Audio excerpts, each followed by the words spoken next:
Good morning दोस्तों। आज है 24 सितंबर और आज के इस वीडियो में हम 24 सितंबर से बनने वाले महत्वपूर्ण करंट अफेयर्स के बारे में चर्चा करने वाले हैं। दोस्तों, अगर आप इस वीडियोस के पीडीएफ प्राप्त करना चाहते हैं या फिर इन्हीं तरह के क्वेश्चन का डेली क्विज लगाना चाहते हैं तो आप हमारे टेलीग्राम चैनल से जुड़ सकते हैं, जिसका लिंक डिस्क्रिप्शन पे आपको दिया गया है। साथ ही दोस्तों, अगर आप हमारे चैनल पे नए हैं तो इस चैनल को सब्सक्राइब कर लें ताकि सबसे पहले अपडेट आपको मिलता रहे। चलिए शुरू करते हैं आज के पहले प्रश्न की ओर। तो आज का हमारा पहला प्रश्न है, हाल ही में एनसीआरबी का नया निदेशक किसे नियुक्त किया गया है। एनसीआरबी का मतलब हो गया नेशनल क्राइम रिकॉर्ड ब्यूरो। तो हाल ही में आलोक रंजन जी को जो एनसीआरबी है उसका नया निदेशक नियुक्त किया गया और इन्होंने विवेक गोरगिया का स्थान लिया हुआ है। अब बात करें अगर आलोक रंजन के बारे में, यह एक आईपीएस अधिकारी हैं और 1991 बैच के मध्य प्रदेश कैडर के आईपीएस अधिकारी हैं। इनका कार्यकाल 30 जून 2026 तक चलेगा और इन्होंने अपने ही बैचमेट विवेक गोगिया का स्थान लिया है।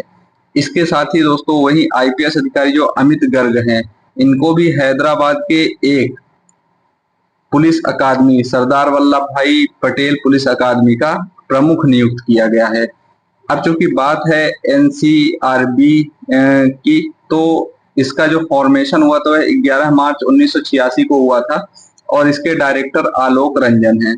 और हाल ही में जो इसका बनाए गए, आलोक रंजन जो है वो हाल ही में बनाए गए, इसके पूर्व जो है वह विवेक गोगिया थे और इसका हेडक्वार्टर न्यू दिल्ली में स्थित है। हमारा अगला क्वेश्चन है, 2025 में आईआईएफए अवार्ड्स का आयोजन कहाँ किया जाएगा। तो 2025 में जो आईआईएफए का आयोजन किया जा रहा है वह राजस्थान के जयपुर में किया जाएगा। दोस्तों बिल्कुल कंफ्यूज नहीं होते क्योंकि ज्यादातर ये फिल्म फेयर अवार्ड है, हिंदी सिनेमा के अंतर्गत जो फिल्म एकेडमी के द्वारा अवार्ड दिया जाता है उससे संबंधित है। तो ज्यादा से ज्यादा लोग मुंबई के ऑप्शन को चूज करेंगे, पर आपको ध्यान रखना है कि इस साल यह राजस्थान के जयपुर में आयोजित किया जाएगा। दोस्तों अगर बात करें तो यह हिंदी सिनेमा के सबसे बड़े अवार्ड जो होते हैं, चाहे वह फिल्म फेयर हो या फिर अन्य अवार्ड है, उसमें से ही ये एक है। और इसके लिए राजस्थान का जो पर्यटन विभाग है और आईफा के बीच एक समझौता हुआ है जिसमें दिया कुमारी मौजूद थी, यानी दिया कुमारी जो कि राजस्थान के उप मुख्यमंत्री हैं, उन्होंने इस समझौते पर हस्ताक्षर किए हैं कि जो हिंदी सिनेमा का अवार्ड है इंटरनेशनल इंडियन फिल्म एकेडमी के द्वारा आयोजित किया जाएगा, वह राजस्थान के जयपुर में आयोजित किया जाएगा। हमारा अगला क्वेश्चन है, अनुराग कुमारा दियानस्के दिशानाके नायके हाल ही के किस देश के नए राष्ट्रपति चुने गए हैं। तो हाल ही में श्रीलंका के नए राष्ट्रपति चुने गए हैं। चूंकि श्रीलंका में काफी समय से जो आर्थिक संकट के चलते राजनीतिक उथल पुथल थी, तो अभी इसमें इलेक्शन हुए और श्रीलंका के जो वामपंथी नेता हैं अनुरा कुमारा दिशानायके, इन्होंने 55 वर्ष की उम्र में राष्ट्रपति चुनाव में जीत दर्ज की है और यह नेशनल पीपुल्स पावर के गठबंधन के नेता हैं और इसी के आधार पर इन्हें राष्ट्रपति नियुक्त किया गया है। अब अगला क्वेश्चन है हमारा, ऑस्कर्स 2025 में भारत की आर्टिफिशियल एंट्री के तौर पर कौन सी फिल्म चुनी गई है। तो दोस्तों यह लापता लेडीज को ऑस्कर 2025 में आर्टिफिशियल एंट्री के तौर पर चुना गया है। दोस्तों जो लापता लेडीज है, यह मतलब एक तरह से आप कह सकते हो कि मूवी है, इसी के को ऑस्कर 2025 अवार्ड के लिए चुना गया है। और यह घोषणा फिल्म फेडरेशन ऑफ इंडिया यानी एफएफआई की जूरी, यानी जो इनकी कमेटी होती है फिल्म फेडरेशन ऑफ इंडिया, इनके द्वारा इसका नियोजन किया गया या फिर इसके द्वारा इसको चुना गया है। और यही है अंतरराष्ट्रीय स्तर की जितनी भी फिल्म होती हैं उनमें ऑस्कर्स के लिए उन फिल्मों का चयन करती है। हमारा अगला प्रश्न है, भारत ने 45वें फिडे चेस ओलंपियाड में कौन सा पदक जीता है। तो हाल ही में भारत ने 45वें फिडे चेस ओलंपियाड में स्वर्ण पदक को जीता है। दोस्तों इसमें स्वर्ण पदक केवल पुरुष की टीम ने ही नहीं बल्कि पुरुष और महिला दोनों की टीम ने स्वर्ण पदक जीता है। किसमें? चेस ओलंपियाड में, जिसमें गुमेश डोमराजू, अर्जुन एरिगैसी और प्रज्ञानंद रमेश बाबू काफी ज्यादा अच्छा प्रदर्शन करते हुए चेस ओलंपियाड में स्वर्ण पदक जीता है। वहीं महिला की टीम ने भी अच्छा प्रदर्शन करते हुए इतिहास में पहली बार स्वर्ण पदक पुरुष और महिला दोनों टीमों ने जीता है। हमारा अगला क्वेश्चन है, अंतरराष्ट्रीय शांति दिवस 2024 का विषय क्या है?